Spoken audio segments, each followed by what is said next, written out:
America, Daddy Mac. Dan's 30 years got our way, trading life and markets every day. Rusty's chained to the mines, digging deep day by day. But when Option Omega releases new features, he's free to come out and play. Option Omega, you're trading home, where every move makes you feel less alone.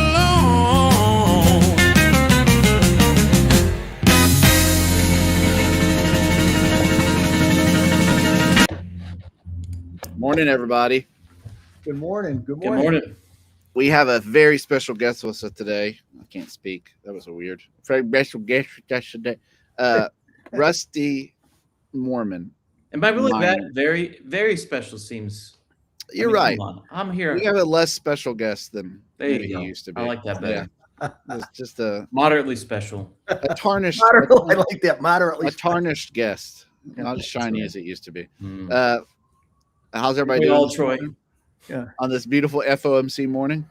Troy, you're definitely with the. See, it's the orange hat. That's why when I see you with the orange hat, because that's Chicago Bear colors, and that coat, it's like the Bears. You know, it's you got the look and the cigar and everything. I mean, you were born to be a Bear fan. I'm going to say that. I'm going to say that right here. They're making it easier for me because they're good for the first time in my lifetime, or at least since I was a baby. They're decent. I wouldn't call them. Yeah, I think Rusty hit it. Let's not go too far. Yeah, well, they have a winning record, and I have a sneaking suspicion they will finish with a better record than the Colts. Well, okay. First of all, if the Bears lost their first two starting quarterbacks and their two best defensive players, I have a feeling they would not be doing well. We'll just say that. How many teams in the NFL don't just lose their starting quarterback, but then their backup and do anything? I can't think of a single one. Well, don't speak ill of Phillip Rivers, a legend, a Chargers legend, coming back out of retirement to save your organization. He's our age, Troy. Yeah. I still got it. Speak for yourself. Can you imagine? I get up in the morning. I'm like, oh, I got to stretch. Like things are tight. There's pains. I don't know why. I just can't imagine going out there and getting hit by 350-pound monstrous human beings. At 40 years old, you think something in the body would say, I don't like pain. I can think I don't want to get hit by someone who wants to hit, at 18 or 20, you really, you don't think twice about it, right? But at 40, and I think the pain, it might take a little bit to recover from a good headshot. You would think. Sure. And Rivers was living the dream. Last I heard, when he retired from the Colts like 4 years ago, he was just going to go farm. He's like this Texas kid who just, the dream is just be out there cattle ranching or whatever. I don't know. There must be love of the game. Is it the love of the game, guys? I think so, but I think statistically, I would like to know, here's my weird trivia here. Out of all the players that have played in the NFL through the years, has anybody had more kids than Phillip Rivers? Phillip Rivers, I think he's got 6, 7 kids. I think it's wonderful. I will farm. He's got the labor. I will. This can turn into a negative show real fast. You gotta be careful. I would venture to say he by far is not the most fathered. Oh boy. Okay. Oh, boy. By his one wife. We're talking. Well, this is where we get into We gotta be careful. We gotta be careful. Razor's edge. People are out there franchising. They're going from city to city. Shout out to Magic Johnson. Yeah, shout out. Yeah. Second best Lakers point guard of all time. Shout out LeBron James. All right. Wow. Anyway, so that would get me shot in LA. I think that actually would get me shot in LA. All right. You will never be able to show your face again in LA. We've had a week, fellas. I mean, Rusty was in. I said Monday. Rusty was across the hall at the hotel Monday as Matt and I were on, working on some stuff. Went to beautiful Lexington. Dan, have you spent much time in Lexington?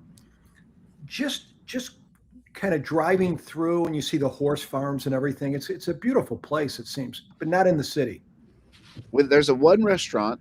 I don't remember the name of it, Rusty, but do you remember Carson's? Carson's. Shout out to Carson's. Shout out Carson's. Amazing. Great restaurant.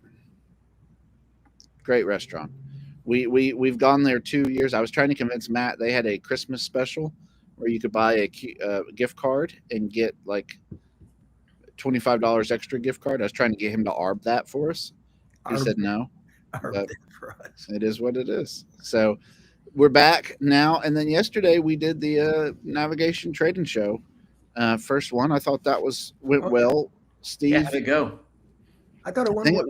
I mean, Dan watched it. What'd you think, Dan? I like it. I mean, I like Steve. I mean, he's so straightforward and with it, and he's got very talented, got a lot of understanding, and because he's done a lot of what I like about him, he's open to kind of what's working at the time, and he's I learned from yesterday's show, learned from some of the things he's saying. And it's just interesting. It takes interesting that up until Liberation Day, which is a new word in the English language, he was trading a lot of different stuff, and then now he's just trading 0-day stuff for this season, right? Whether the season lasts long or low. But what I really like is his, that he looks at these trades and everything. He's willing to be flexible, right? And I think he's kind of in the middle. He trusts the back to, he uses the main thing, he tests the data and everything, which is wonderful.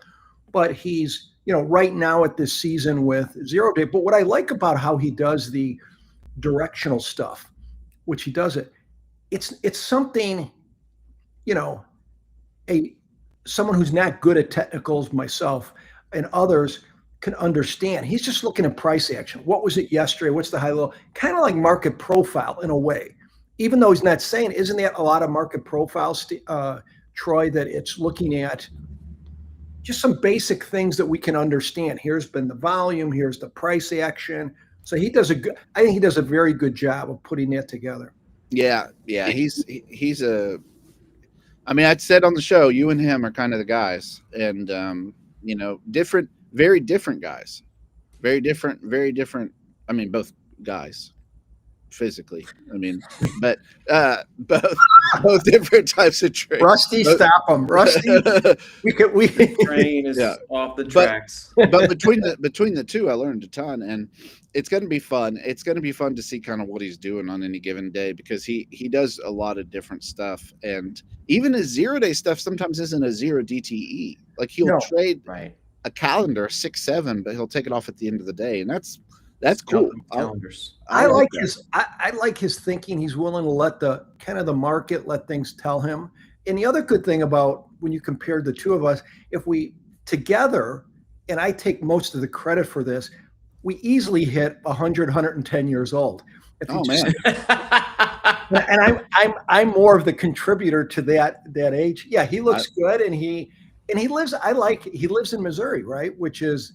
Yeah, I always get it confused, Missouri or Kansas, but he lives in Kansas City. Kansas City, yeah. So, and I like, I wanted to expand on that today if we could. But he was talking about the FOMC and some ideas, and I think it's good to get some ideas, run back to the back testing at OO, and you can test this stuff, right? Because I've traded most FOMC meetings, but if you ask me. And, just like, do we remember what we had for breakfast yesterday? When I ask students, I'll say, what happened last FOMC? I don't know. So that's why you have a computer that can go through the data and say, no, that idea that you had, it didn't work last time. It ain't work. It probably is not going to work this time. So it's nice to have something that remembers. 100%. Let me ask you this, Dan. I'm interested. This is going to be a segment, to your point, not to tell people you're old, but you have been in the game a while. So let Rusty and I sit on your lap here for a second, ask some questions. Oh, no. I don't know. Rusty, come here. Come here, Rusty.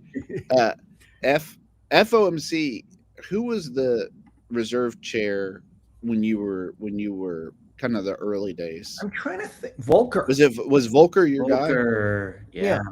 So here's my question: was everything telegraphed? Because Volcker's the destroyer of worlds. I mean, people think Powell and all them can be insane. I mean, Volcker, from everything I've ever read, I mean, he's sitting in the judiciary, rooms giving testimony, just smoking cigars the whole time. And this is like 1983. I mean, all I remember back then, to be honest with you, it just seems like people we kind of let the market, you would observe. Yeah. Was it telegraphed? I guess is what I'm asking. Was it as telegraphed as it is now, where it's like, we're going to do the thing, or would there be times coming where he'd come in and be like, "Hey, we're raising it 7 percentage points," because he would do that? Like, was it telegraphed? I wish my memory would go back that far. Yeah. I just remember him as he could be kind of again, just like this Fed, he did what he wanted to do. He was just like kind of a surly, crotchety. It's just like, I'm doing this, screw it, and this is how it's going to be. But it worked well. Yeah, I mean, and I think this, just because of the dynamics of the relationship between him and the president and their different objectives, it spices it up a bit. Yeah, right? I mean, yeah, one of them's listen, I'm not a great defender of the Fed. Shout out Ron Paul, 2008. And the Fed. Right. And the Fed. But I will say one of their objectives seems to be to keep the economy from having 12% inflation. And the other one's objective seems to be negative interest rates. That's my personal thought. I mean, it's me and Rusty were talking about this the other day. It's a wild move in this economy, with inflation being as persistent as it has, to say we need 0% interest rates. That's the cynical part of me just simply says it's because of debt payments, right? On federal debt. Like they can't pay the debt, so they kind of keep jacking up interest rates. What stinks, so this is a little rant here, is anyone on a fixed income, right? Anyone, like, there's just so many people that are getting hit pretty hard by inflation. Like, I was looking at my medical, what is it called? Insurance, health insurance. And it's just, shout out to anyone not living in this dystopian environment with this, someone living overseas. Shout out Tom Lee. I see him in the chat. It's crazy. I looked at it right now. My health insurance is more expensive than my mortgage. And that's something. Yeah, it's because my mortgage was bought in 2017, pre all this inflation. Yeah, 2% rate or whatever. But even if it had a higher rate, it was still like a house was a reasonable thing. Like, it's just everything. People call it the everything bubble. And I was thinking about all the different bubbles since COVID because of all the funny money they pumped in. And so anyway, I don't know how they fix it. I don't actually have much confidence in the Fed to fix it. I think central planning is usually half-baked. And so I don't know what's going to happen, but costs are not abating, right? They're just continuing to increase, and they're cutting rates. Like Troy said, it's like dumping gasoline on a house fire. It's like, what are you doing? Yeah, and I think it's sad with, like, I think of older folk, and I'm just thinking of a family member that lives in the Midwest, and in the Chicago area, and those houses, it's amazing. You look at, they work their whole life, right? Yeah. You get a little bit of pension. You're 2 or 3. I mean, let's face it. You're getting around $2,000 to $3,000 on the what's it called? The Social Security. Well, you have a house, whatever it's worth. You're paying more than almost out there. If you look at most of them have their house, a lot of them have their house paid, but the property taxes are just silly.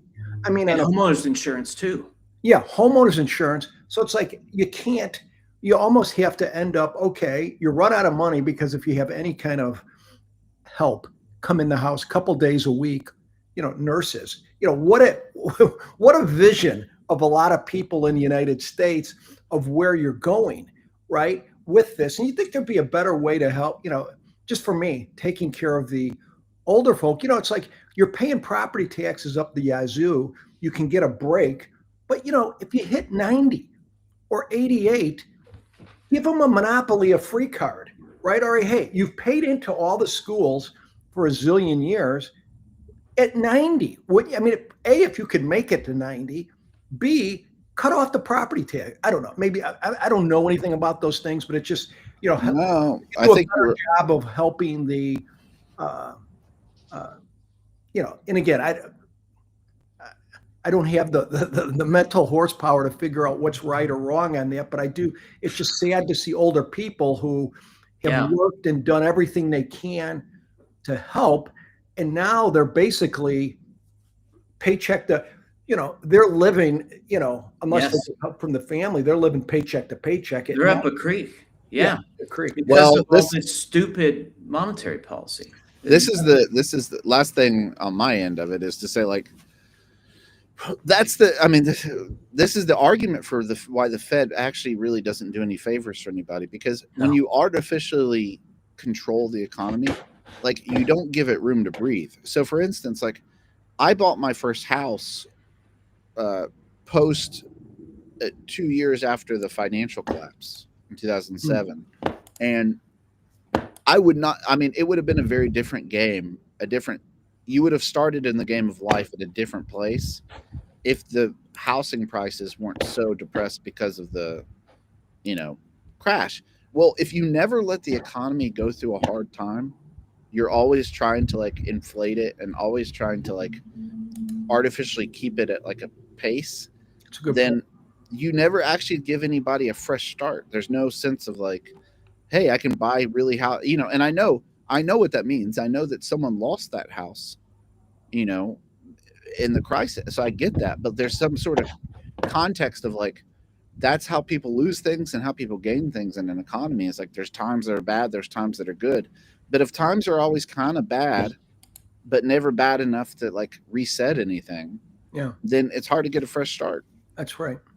So, but I'll tell you go ahead, Rusty. I was going to say, someone's pointing out the Fed doesn't create money. Listen, when you control the interest rates, you create the money. I'm not trying to be, like, not being pedantic, right? One of our users is common, but interest rates fuel everything, because if there's a 0% interest rate, what are people with beans going to do? They're going to take out speculative loans at 0%, and they're going to pump that into about any asset class that they can that will be a return. That's an Airbnb, right? That you think you're going to do a rental in the Smokies, which, shout out Smokies. There's just so many different ways to do that. Now the new thing, I've been seeing all this stuff about coin-operated laundromats or whatever. It's one thing after another. Right. You understand the Fed fund rate is the basis for interest rates, though. Like Inca Warrior, like, there's some pedanticism there. Like, that is the base rate at which the banks, everything is predicated upon that rate. So, anyway, moving on from the Fed. Yeah.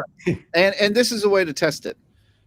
If it was true that the Fed doesn't control interest rates, there sure seems to be a lot of people in very high places that are really worried about who the Fed chair is for something that seemingly doesn't matter.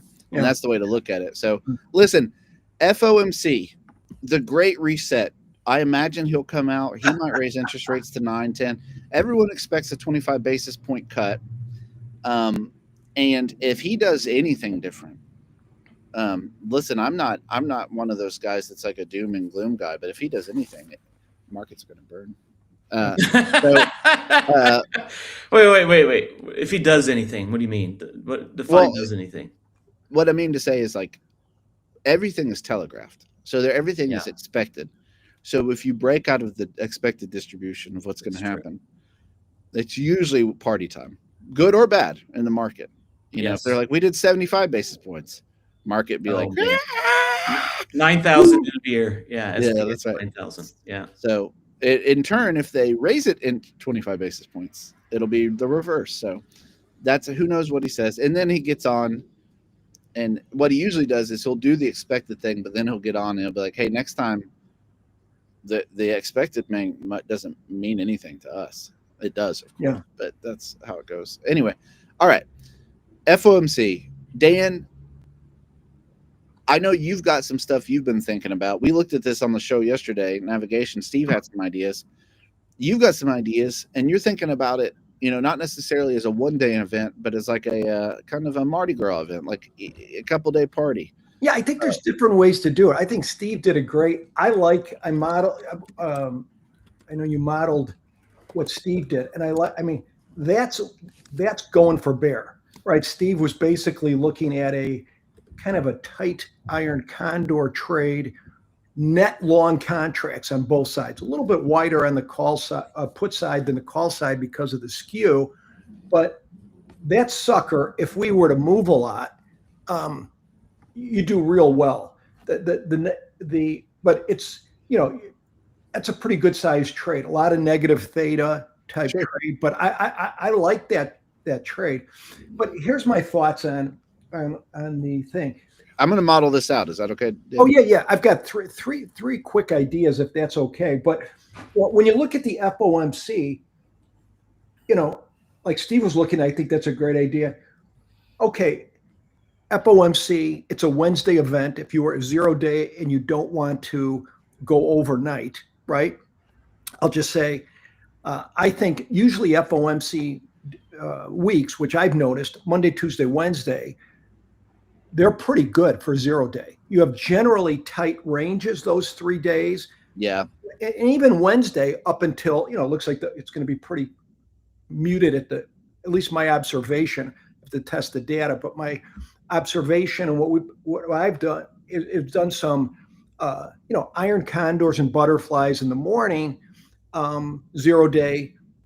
If we're still the range is pretty low, under 30, 35 points, and then get out of it. But 3 ideas here. If you're looking at it, I look at this as a Wednesday, Thursday, Friday Mardi Gras event, right? The news comes out on Wednesday late, some rumblings on Wednesday, and then the after effects of the tsunami can come Thursday or Friday. Now, again, it could be a nothing burger, but I'm approaching this as a 3-day event, but I'll say for 0 day, I'm looking at doing maybe a 0 day butterfly or iron condor in the morning today, right? Just like the last 2 days, because it's been, you agree, relatively quiet, at least for the first hour or so. It's enough range today. But idea number 1, we're going to start with a Rick, right? Reverse iron condor, but I'm going to go with Dece 12 expiration, Troy, Friday, and give it room to roam here. And the idea is you're going to do a call debit spread and a put debit spread. So here's the Dece 12 on the call side, Troy. Would it be easier if I just give you in the Dece 12, we're going to buy the 68.95 calls and sell the 69.15 calls, Dece 12. And this is usually this trade, I'm modeling it with my longs around a 30 delta. So it'll be about like $10.5 debit. And then on the put side, you're buying the 67.85, selling the 67.65. So it's 20 wide. If you want to do it smaller and risk less, you can do a 10 wide or 5 wide. But I'm just doing the normal 20 wide. Shout out to Amit in our community. He leads the charge on this at least how this trade is done. But you can see here, right, Troy? This is a long gamma trade. You get long deltas on the way up, short on the way down. So all you need, the idea is this, folks. The big idea is this. The expected move through Friday with the FOMC, the market does know there's an FOMC this week. The expected move is like 86 points, right? Here, all you're saying is, if you put this on, and I'm probably going to put this on in the morning today, right? If you put this on in the morning today, all we're saying is, do you think in the next 3 days from where you put it on, we'll get a 50-point move up or down, right? The expected move is 86. So I think that's a reasonable thing. And the way Amit and has looked at this is sometimes he'll put like, if it goes up or down, you're putting a profit target on each leg, right? Because if you have a whippy market, we go up, you can get the call spread off, make, X percent, 20, 30%. And then you still have this put side on and you have a 3-day play. So you don't, I usually do this maybe 10 wide. This is 20 wide. And also you can use this as a hedge. You say, how do you use this as a hedge? Because you get long deltas as we go up, short if you go down. Most of the double calendars folk have on, or most of the range bound trades folks have on, they get short deltas as we go up, long deltas as we go down. So this could be used as a hedge. It could be a standalone. So that's what I'm looking to do in the morning today. That would be idea number one. Love it. Number two would be the first two are negative theta. You have to remember that, right? You don't want to be, you don't want to be in the middle of the graph on Friday afternoon, right? Number two would be what we did in the trading pits, which would be more in you could do this with E-minis. You can do this if you have a portfolio margin account. The margin's a little high, quite high in a Reg T account, but be a ratio back spread. So here would be this trade and then one more double long day. But here's the back ratio. We're going to go D's 12. Again, just you can go further out, but staying with the Friday expiration, sell 2 68.70 calls, Troy, and buy 3 69.05s. I'm selling about a 40 delta. I'm going out far enough on my long. I want to be about 2 deltas short, and you get a nice big fat credit, right? So if we go down, you got the credit, and you're looking for on the move, you go up, but you don't, again, just like the Rick, you got to be careful at the end game on that in the middle of it, right? But it's pretty easy to manage. On the downside, you got a pretty big credit. Now in a portfolio margin account, this is cheap, right? Like 500 to 1,000, it's pretty cheap. It's a good trade. Again, it's long gamma. You get delta long on the way up, delta short on the way down.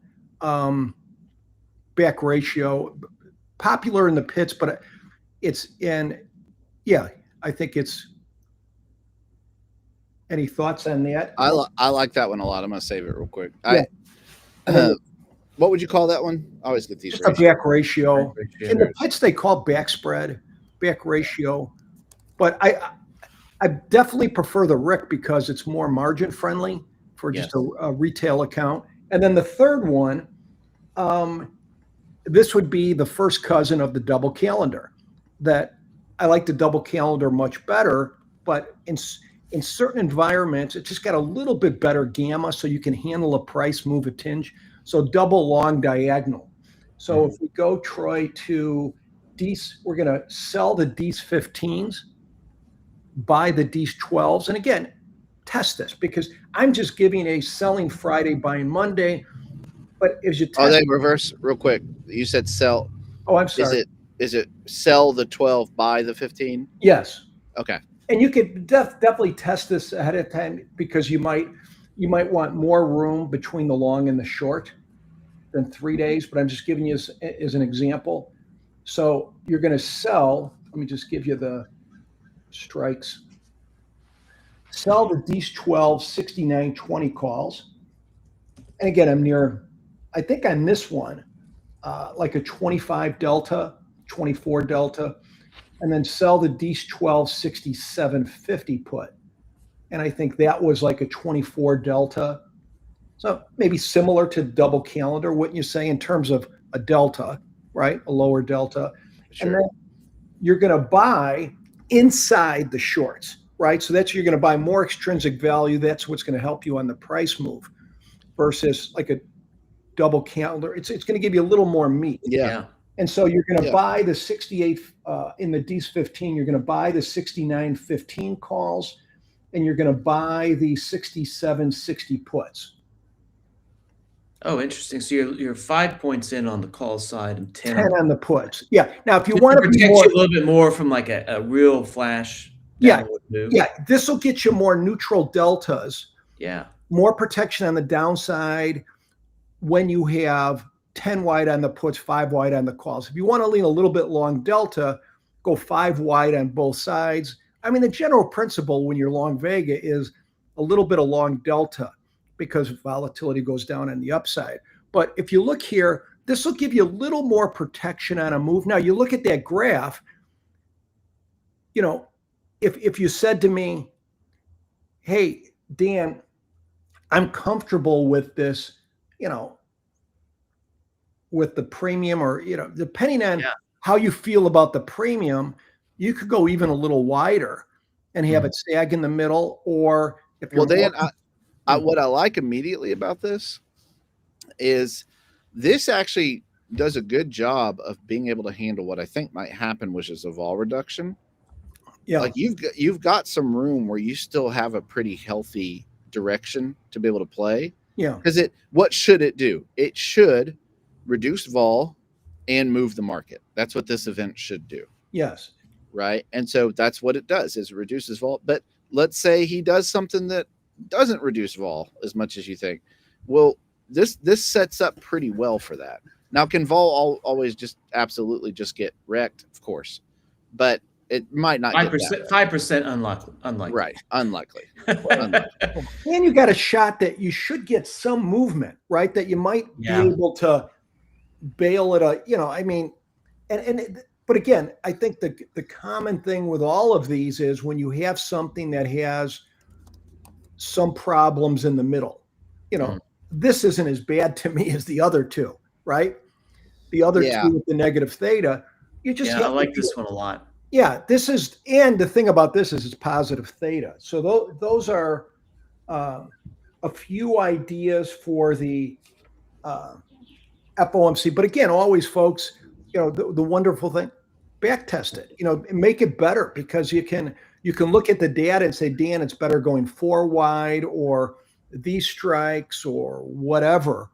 Because how many FOMCs, if you in the options Omega, I mean, you can go back, what, 7 years? 2013. Well, there's 2013. I mean, you can go back. To that's pretty impressive. You can go 12 years and see. 12 years of FOMC. That's a lot of FOMCs, and in other things too. You can kind of test things that are similar events, Dan. Like you can test CPI, since it's been a pretty hot read, right? Like that was an super important thing for a long time. And so I love the idea. Quick question for you about the execution. I've often noticed that on an FOMC day leading up to the event, funny things can happen with the vol structure sometimes leading up. There'll be times to where it just starts getting juiced. Often I've seen it, not always, don't go back test yourself, people, but there's often a thing to where it'll start to get juiced in the morning, right? I don't know if people are piling on options, right? And so that will cause the vol to get juiced. Yeah. And then it starts to bake off later in the day. So I don't know if there's a thought about trying to wait for the IV to go down a little bit if you're going to do a debit trade, like either this one, right, since you're buying closer in like that, or especially on the RIC, the 2-day RIC. I wonder if there's a way to sort of maybe time it, or if that's too much fussing. No, I think that's a great point. I mean, you could look, if, you know, here's the thing, even though it's long Vega, if they're pumping the shorts much more relative to the longs, we're okay with that, right? That's true. Right? I mean, if they're jacking, and you can, and so you could kind of look, and that's the other thing. Yeah, by testing it, you can see kind of where these things are optimal. But if I almost want them to pump it, right? If I come in today, I would look to do that. You know, all of these I'd look to do in the morning. The first couple hours I would assess them. But if they really pump the shorts and they leave the longs alone, then you're in good shape. Then you're in good shape. The thing I just want to encourage people, again, staying with Troy's, you know, he's been leading the charge with the small account challenge.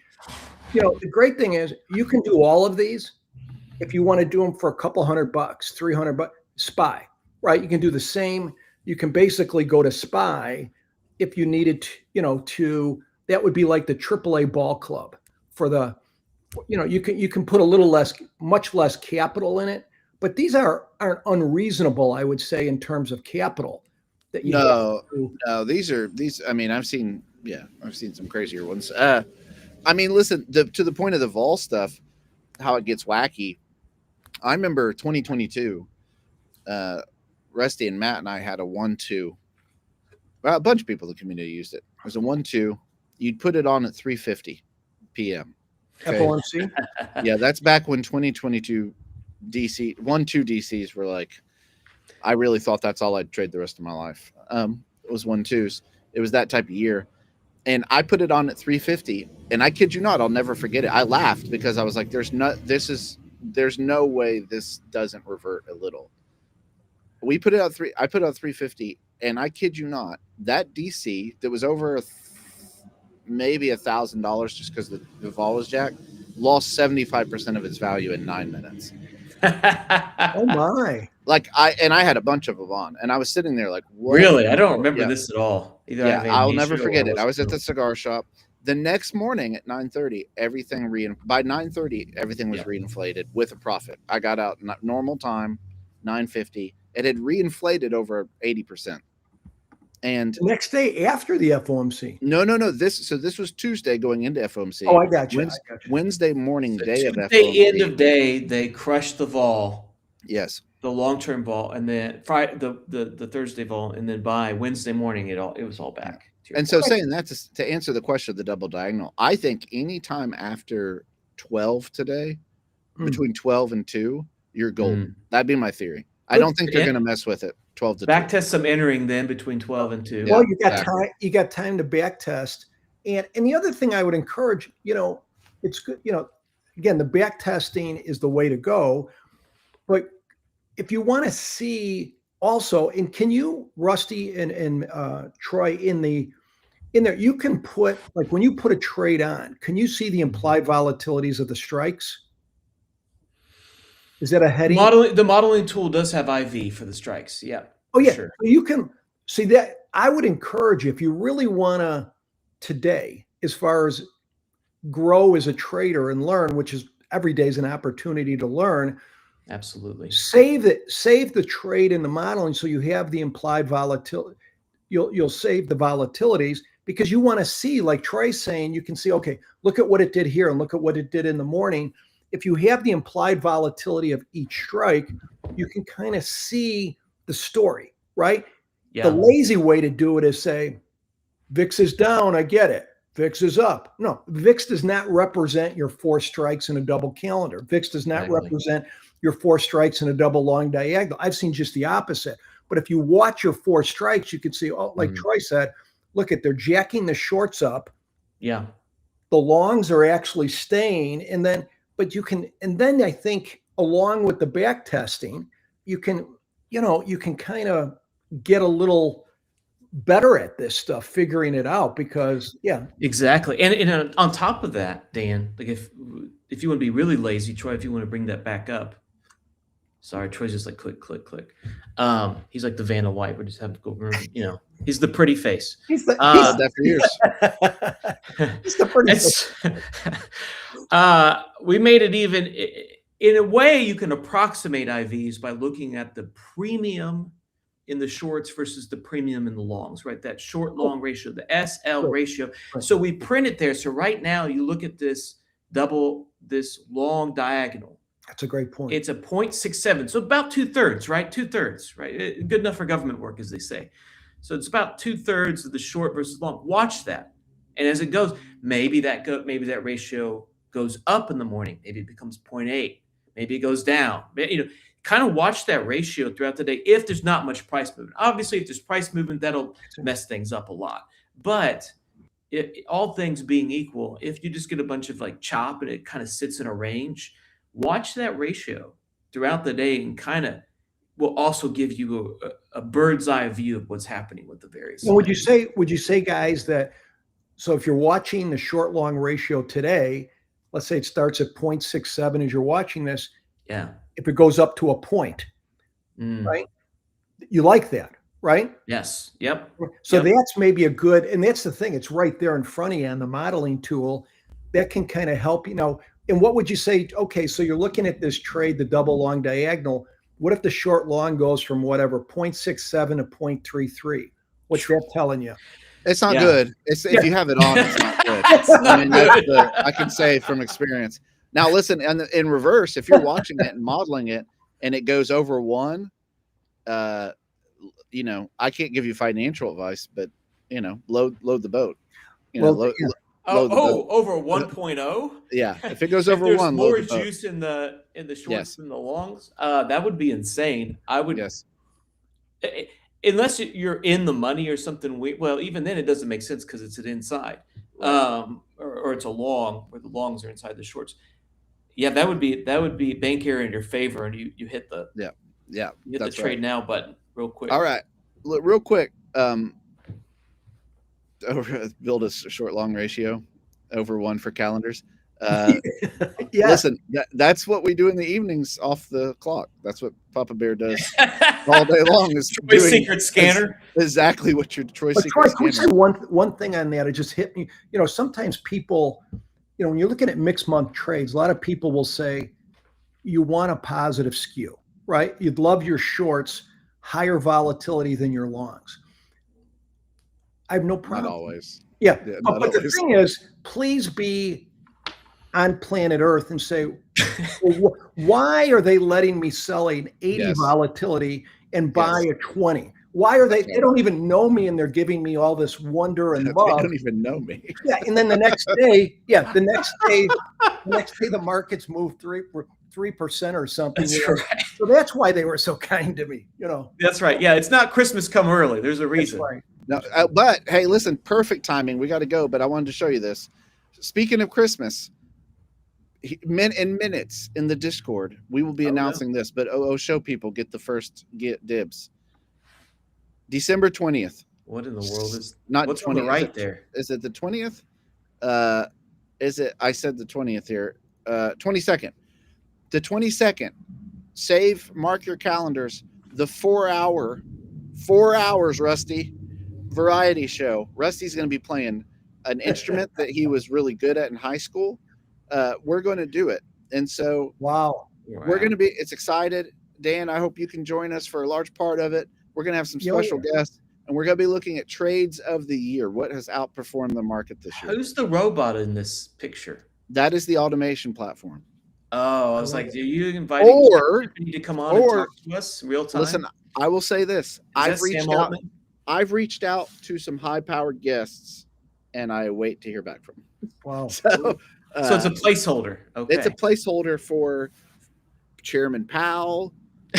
Lots of different things. So.